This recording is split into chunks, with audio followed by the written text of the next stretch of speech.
Welcome to this edition of the Million Dollar Mastermind podcast. This is where we pick the brains of high achievers from all walks of life and get their hard-earned, real-world insights on winning. I'm your host, Larry Weidel. Yeah, I love those phrases, elevate your speed to market, best in class. And I've always been interested in about 1,000 different things and had very little time, but because of success in business, had the resources. So when I put my time in, I was able to maximize the results. But the best equipment, best person, I could find in the world doing that I could get my, a conversation with.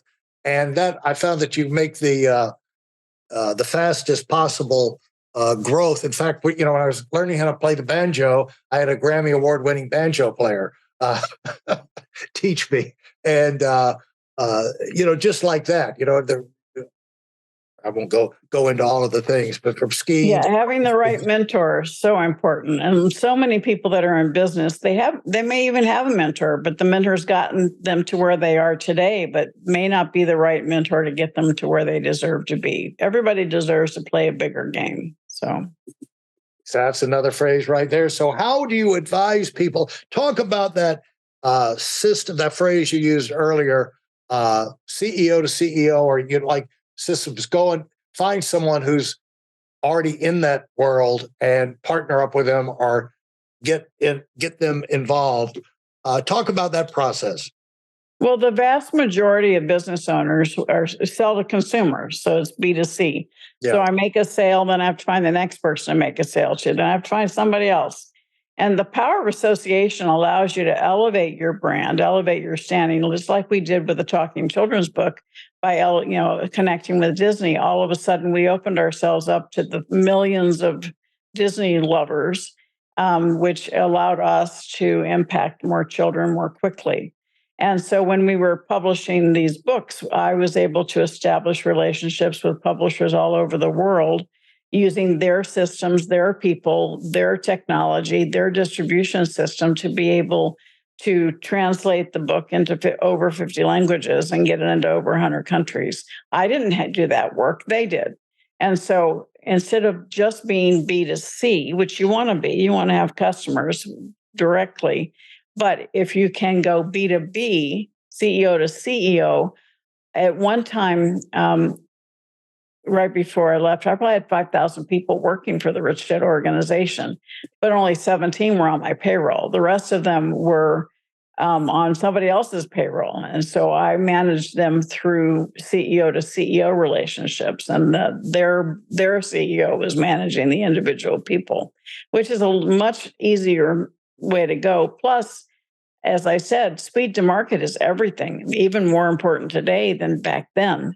And so you find somebody who already got the systems, already got the technology, already have the opportunity for you to hit the ground running. It's going to get you to elevate your business much more quickly. Well, that's always been the ideal way to do it. That's why big businesses always partner. And, that's why you see even, the Googles, the Amazons, and they're buying these companies. They need to go in this world. Let's just go buy that company, buy all the people running that, buy their brains, their experience, and saves them. It saves them experimenting. In other words, trying to figure out, develop their own people, get some ideas, go through all the stumble and fumble, and then maybe have it go, belly flop, and then it's all for another. Rather, you get something proven. These people know. Finding people to know how to make things go. That's really the idea behind this podcast. It's like you want to hear things from people who know how to make things go. And because you got some thinking to do out there. You got a massive amount of work to do, but figuring out things that nobody's figured out before, especially you've never figured out, and getting the information you need, going through that process. The best way to figure that out is to hear from someone who's been down that road. I bet. Now, you really stumbled into, or you partnered up with a guy on the electronic children's book, and he was a well-known writer, whatever, and he had contacts at Disney. I bet you have not had things fall in your lap where you always knew the top guy. You always knew the best of the best, and it's just a matter of making a phone call and say, John, Mary, Jane, whatever, saw you remember we met last week, got an idea for you. I'm sure you had to hunt and work your way somewhere along the way. Oh, absolutely. I've always had, the power of association is not an easy thing to do. You have to figure out who's the right person in the right seat in the right chair that's going to be interested in what you have to offer, and you have to do your homework. Business is not easy. It's definitely a team sport, but you have to do your homework and you have to make sure you're speaking to the right person. And that's, it's really, it's been I have the personal success equation, which was in my first book with the Napoleon Hill Foundation. Yeah. And after I left Rich Dad, I had that opportunity to work with them. And it was called 3 Feet from Gold. And the personal success equation talks about your passion and your talent. That's all about us. Right. And that's what we're taught in school. It's all about us. Do everything by ourselves. Right. But true success is times A, power of association, right? Who's on your team? Do you have a mentor? Do you have people on your team who are strong where you are weak? Making sure that business is a team sport. And then times A, taking action. How many times do we know what we're supposed to do? We just don't do it. And then plus F, faith in yourself, faith in what you're doing, faith that is needed and necessary, and faith that you will succeed. A successful business does one of two things: solves a problem, serves a need. That's it. And if you keep your eye focused on what problem you're solving, what need you're serving, that takes it outside of you personally, and surround yourself with people who share that passion, that have the strengths that you don't have the mentorship, that have been where you want to go, you're going to have the ability to have your success much quicker. And that personal success equation, you can get a free way to work out your own if you go to personalsuccessequation.com. It's free. It's a guide that I've developed. But when I start working with somebody, Larry, I share this on every interview, every talk, but I also use it with my clients, because usually it's the power of association and that confidence that need the most work. Because somebody's been successful and then they plateau. Yeah. And they usually plateau because they've stopped meeting new people. They've stopped networking. They've started growing their power of influence. Yeah. And so when you have the right people around you, the right people on your team, and that confidence isn't there, you have a bad day, they won't let you stay there. They bring you back up. Yeah. And so usually I have people walk through that formula and they can realize, I need to get out. I need to expand my sphere. I need to stand in my own power. I need to be my own hero. And amazing things happen when they start following the formula. Yeah, it's kind of like the Ecclesiastes thing. There's nothing new under the sun. There's somebody that's gone through whatever it is you're facing. They've got a lot to tell you if you can find them. And the power of association not only works with people, but I used it when I expanded as my young buck pioneering expansion out of our company went from Atlanta, and we were primarily in Atlanta, and expand. I was like one of the second people to expand, and of course I was broke, had to have a yard sale to pay for my rental truck and to move the family up to North Carolina. But when I went to North Carolina, I had $300 a month to put into an office.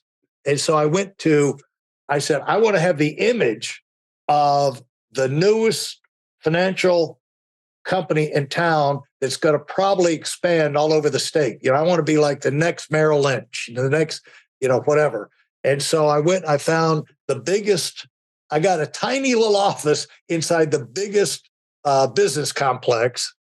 It was right next. And so when I just described to people how to come to my office, there was the high-rise Howard Johnson, which was where 40 and 85 connected. They had the Corey Business Center, our convention center, right across the street. So I I at Four Seasons Mall, which was right next to that, the biggest mall at the time between Atlanta and DC. So I would rattle off the association. They said, yeah, let's meet at my office. It's over by Four Seasons Mall next to the high-rise Howard Johnson, blah, blah, blah, blah, blah, blah.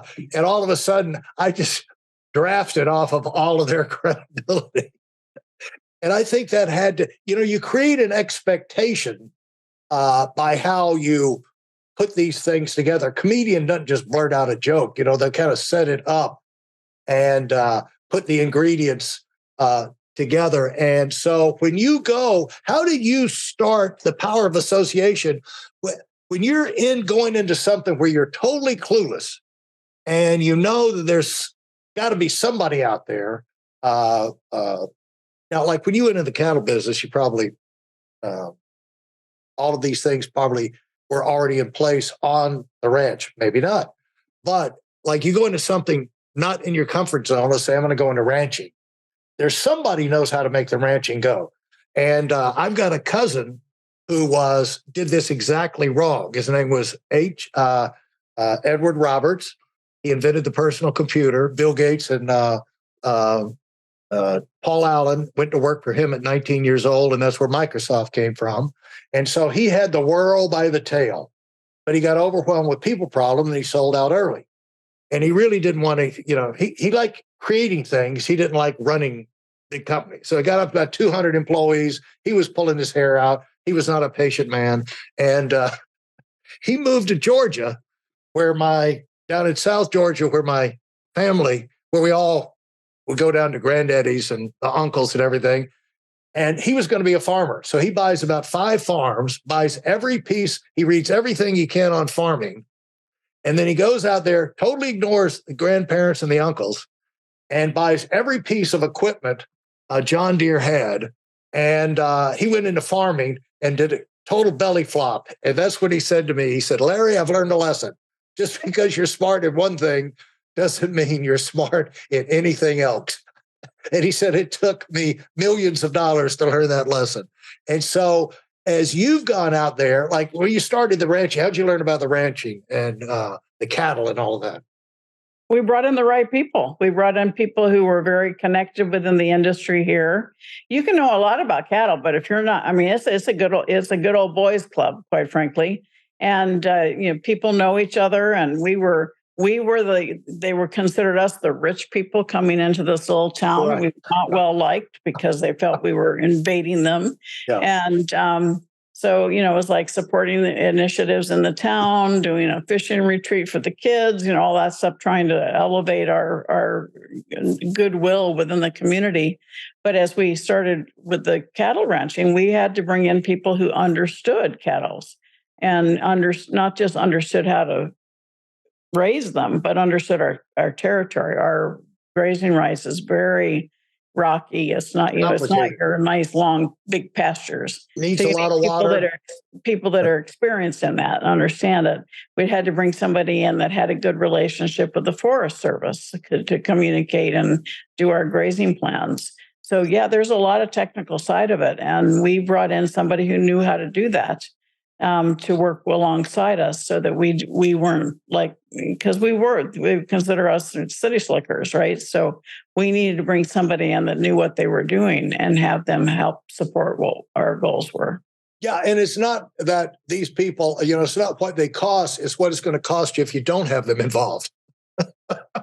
If you have to learn their lessons for yourself, life is short. Life is too short to learn all the lessons yourself. Trial and error is the best teacher. But that's what I say about having a mentor. Having a mentor is they've been where you want to go. They're going to steer you around those pitfalls, and they're going to open doors of opportunity. They're going to create powers of association that accelerate your success.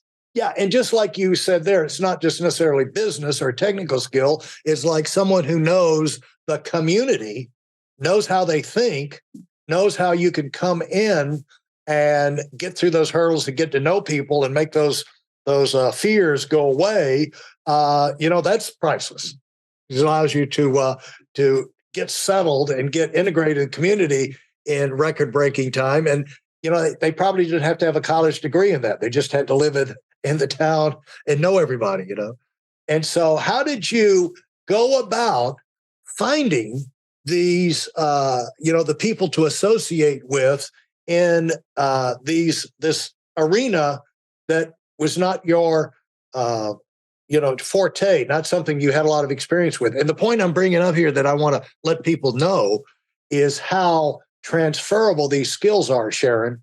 It's not just you apply it to business, to finance, or to whatever. It's being successful in any area of life. The same skills like power of association, things like that, Well, strategy may change. Our strategy when we first went in was we wanted to use all local materials. We wanted to use all local people. We wanted to invest in the community. We wanted people to see, that we were bringing in good commerce to the community.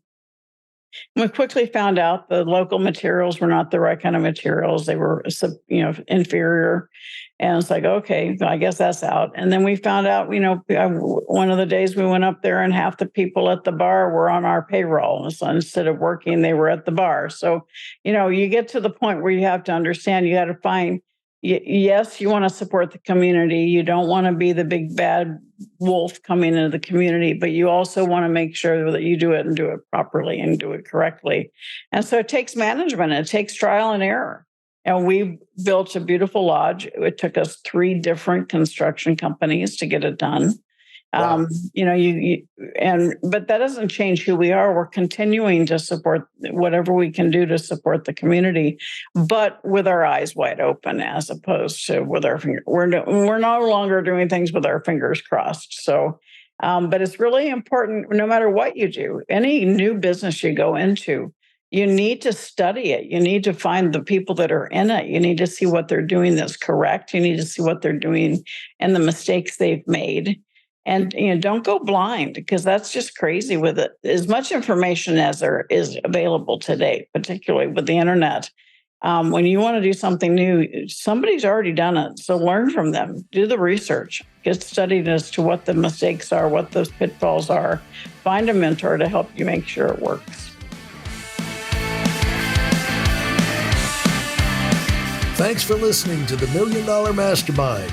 If you felt there were any valuable takeaways from this episode, please take a minute and leave us a 5-star review. Your feedback is important and really helps us get the word out to a wider audience.